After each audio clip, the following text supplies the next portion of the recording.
انہی تمام دنوں میں ایک انتہائی مہان اور دنوں کا پردھان کہہ لیجئے، وہ دن یوم عاشورہ ہے۔ بڑی مشہور حدیث ہے، بخاری و مسلم میں ہے، یعنی متفق علیہ ہے، کہ حضور علیہ السلام اپنے اصحاب کے ساتھ ایک یہودیوں کی بستی سے گزر رہے تھے، غالباً بنی قریظہ کی بستی تھی۔ پتہ چلا کہ سب روزہ رکھے ہوئے ہیں، تو سرکار نے فرمایا آج یہ کیوں روزہ رکھے ہیں؟ کہا حضور یہ اس لیے روزہ رکھے ہوئے ہیں کیونکہ آج یوم عاشورہ ہے، اور ان کا یقین ہے کہ اس دن اللہ تعالیٰ نے حضرت موسیٰ علیہ نبینا علیہ السلام کو دریائے نیل میں سے نکالا تھا راستہ بنا کے، تو اس یاد میں حضرت موسیٰ کی یاد میں یہ روزہ رکھتے ہیں۔ آقا علیہ السلام نے فرمایا نحن احق بموسیٰ، اگر بات موسیٰ کی ہے تو ان سے زیادہ ہمارا حق ہے روزہ رکھنے کا۔ سبحان اللہ۔ ان کے جتنے ہیں اس سے کہیں زیادہ موسیٰ میرے ہیں۔ اسی دن سے سرکار نے یوم عاشورہ کے روزے کا اعلان کیا کہ یہ رکھو، یہ میری سنت ہے، اور یہ بھی تلقین کر دی کہ سنگل نہ رکھنا، یہ سنگل رکھتے ہیں تم ان کی مخالفت کرو، ڈبل رکھو، اب چاہے 9-10 رکھو یا 10-11 رکھو، لیکن رکھو، کیونکہ یہ اللہ کے دنوں میں سے ایک عظیم قیمتی دن ہے، مہان دن ہے، اور آج مغرب بعد سے اس دن کی شروعات ہو چکی ہے۔ وہ دن میرے دوستو جس دن اللہ تعالیٰ نے زمین و آسمان کو بنایا، یوم عاشورہ ہے۔ جس دن اللہ نے آسمان سے زمین پہ پہلی بار بارش کی، وہ کوئی اور دن نہیں، یوم عاشورہ ہے۔ جس دن اللہ رب العزت نے جنت بنائی، دوزخ بنائی، لوح بنایا، قلم بنایا، کرسی بنایا، وہ کوئی اور دن نہیں تھا، یوم عاشورہ تھا۔ سبحان اللہ۔ جس دن اللہ رب العزت نے حضرت آدم علیہ السلام کو بنایا، وہ دن بھی یوم عاشورہ۔ جس دن انہیں جنت سے دنیا میں اتارا، وہ دن بھی یوم عاشورہ۔ جس دن حضرت آدم کی دعا قبول ہوئی، وہ بھی اور دن نہیں، یوم عاشورہ تھا۔ حد تو یہ ہے کہ جس دن اللہ تعالیٰ نے حضرت نوح کی کشتی کو جودی کے ساحل تک پہنچایا، میرے دوستوں وہ دن بھی یوم عاشورہ تھا۔ اتنا قیمتی دن ہے وہ دن جس دن اللہ نے حضرت یعقوب کی دعا قبول کر لی، یوم عاشورہ۔ جس دن حضرت یوسف کو علیہ السلام کو کنویں سے نکالا گیا، وہ بھی یوم عاشورہ تھا۔ جس دن یوسف کھڑے تھے اور ان کے 11 بھائی اور ماں باپ ان کی بارگاہ میں سجدے تعظیمی بجا لا رہے تھے، وہ دن بھی یوم عاشورہ تھا۔ وہ دن جس دن حضرت ابراہیم کو آتش نمرود سے بچایا گیا، عاشورے کا دن۔ جس دن اللہ کے حکم سے حضرت ابراہیم نے اللہ کا گھر کعبہ تیار کر دیا، وہ بھی یوم عاشورہ۔ جس دن اللہ تعالیٰ نے حضرت یونس کو مچھلی کے پیٹ سے نجات دلائی اور باہر نکالا، وہ دن بھی یوم عاشورہ۔ وہ دن جس دن اللہ تعالیٰ نے حضرت ایوب کو تکلیفوں سے چھٹی دلا دی، ان کے صبر کی معراج کرا دی، وہ دن کوئی اور دن نہیں، یوم عاشورہ۔ جس دن اللہ نے حضرت موسیٰ کے لیے دریائے نیل میں راستہ بنا دیا، وہ دن بھی یوم عاشورہ۔ جس دن اللہ تعالیٰ نے ایک روایت کے مطابق حضرت عیسیٰ کو چوتھے آسمان پہ اٹھا لیا، وہ دن بھی یوم عاشورہ۔ اور اللہ فرما رہا ہے محبوب یہ بھولنے نہ پائیں، انہیں ہمارے دنوں کی یاد دلاؤ۔ ایام ہے، یوم اللہ نہیں ہے۔ اللہ کے دن کی یاد دلاؤ ایسا نہیں ہے، اللہ کے دنوں کی یاد دلاؤ۔ یعنی عاشورہ کے علاوہ اور بھی کئی دن ہیں جو اللہ کے دن، دنوں کی یاد دلاؤ۔ میں آؤں گا اسی عاشورہ پہ ابھی پھر، لیکن میں پھر دنوں کی طرف جا رہا ہوں۔ مطلب صاف ہے، اے محبوب میں نے قرآن میں یاد دلایا ہے، تم اپنے فرمان میں یاد دلاؤ۔ میں نے امثال اور قصص کی زبان میں یاد دلایا ہے، تم اپنے خطبوں کی زبان میں انہیں یاد دلاؤ۔ یہ امثال و قصص میں نے اس لیے کہا کہ ایک جماعت جو ہے وہ شہر شہر، نگر نگر، گلی گلی، گاؤں گاؤں جا کر کاؤں کاؤں کرتی ہے کووں کی طرح، اور کہتی امام حسین کا ذکر یہ لوگ کچھ زیادہ ہی کرتے ہیں، بڑھا چڑھا کے کرتے ہیں، اور بھی شہداء ہیں ان کا کیوں نہیں کرتے، انہی کا کیوں کرتے ہیں۔ تو میں آپ کو بتاؤں، اور یہ بھی کہتے ہیں کہ دیکھیے قرآن میں جن شہداء کا ذکر ہے ان کا ذکر کرو، یہ جو قرآن کے باہر ہیں ان کا ذکر کیوں کرتے ہو۔ تو میں آپ کو بتاؤں کہ قرآن میں کئی ایک ٹاپک ہیں جن میں 3 بڑے مشہور ہیں، 3 بولیے مشہور ٹاپکس ہیں جن پہ قرآن کی 6666 آیتیں کم و بیش جن کے محور پہ ہیں۔ پہلا عنوان قرآن کا احکام ہے، کیا ہے؟ احکام کی آیات، جو کم و بیش 500 سے لے کے 600 تک ہے۔ احکام کی آیت سمجھے، یعنی وہ احکام، وہ آیتیں جن سے حکم شرعی ثابت ہوتا ہے۔ نماز ہے، روزہ ہے، حج ہے، زکوٰۃ ہے، ان کے مسائل جن آیات سے ملتے ہیں انہیں ہم کیا کہتے ہیں؟ احکام کی آیت۔ یہ حرام ہے، یہ حلال ہے، یہ جائز ہے، یہ ناجائز ہے، یہ جس سے پتہ چلتا ہے انہیں ہم کیا کہتے ہیں؟ احکام کی آیت۔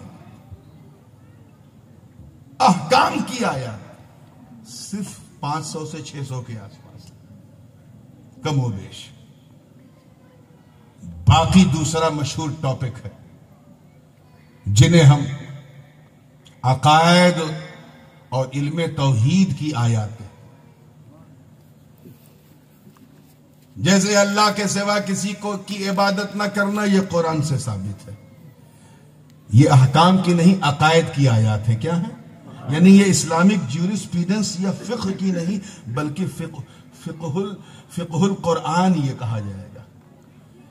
عقائد، جیسے ہمارا عقیدہ ہے کہ اللہ کے سوا کوئی عبادت کے لائق نہیں، محمد صلی اللہ علیہ وسلم اللہ کے برحق رسول ہے، یہ بھی ایک ٹاپک ہے۔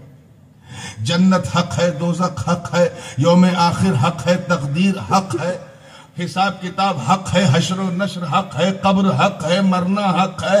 یہ ساری آیات کا تعلق ہماری آئیڈیالوجی سے ہے، اسلامک آئیڈیالوجی، نظریات و افکار و خیالات، ہمارے دھرم سے جڑی ہوئی چیزیں جو فنڈامنٹلز ہیں۔ 2 ٹاپک سمجھ میں آ گیا، احکام اور بولیے عقائد۔ اور تیسرا اور بڑا قابل ذکر ٹاپک ہے علم التذکیر کا۔ تذکیر یعنی یاد دلانا۔ اس میں بھی 2 الگ الگ پہلو،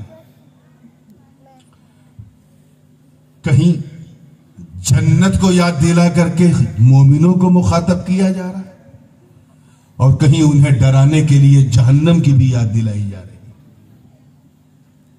انہیں اللہ کی رحمت بھی بتائی جا رہی ہے، اللہ کے عذاب سے بھی آگاہ کیا جا رہا ہے۔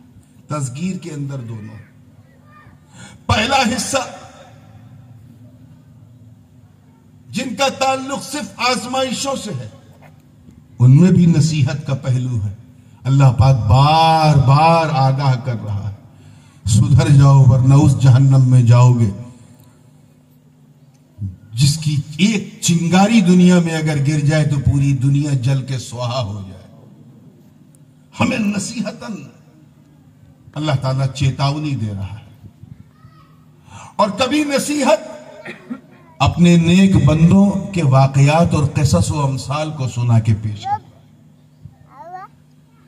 چنانچہ اس نے حضرت آدم کی توبہ کا واقعہ بیان کیا کہ کتنا روتے رہے، گڑ گڑاتے رہے، وہ آدم جو ابو البشر ہے. اللہ پاک نے قرآن میں ان کا ذکر کیا تاکہ ہمیں نصیحت ملے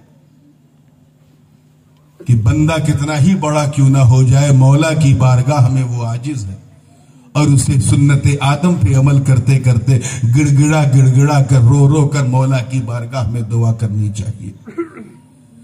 ہم نے دیکھا اس واقعے میں کہ آدم اتنا روئے کہ اللہ تعالیٰ نے آدم و حوا کو میدان عرفات میں ملا دیا. سبحان اللہ. اور یہ ملنا اللہ کو اتنا پسند آیا کہ محبوب کی امت کو سے کہہ دیا کہ تم اس وقت تک حاجی نہیں ہو سکتے جب تک آدم و حوا کی ملنے والی جگہ پہ میدان عرفات میں 9 ذی الحجہ کو جب تک تم قیام نہ کر لو. اسی کو وقوف عرفہ کہتے ہیں. یہی تو اللہ کے دن کی یاد ہے. حضرت ابراہیم علیہ السلام کا واقعہ قرآن میں بیان کیا.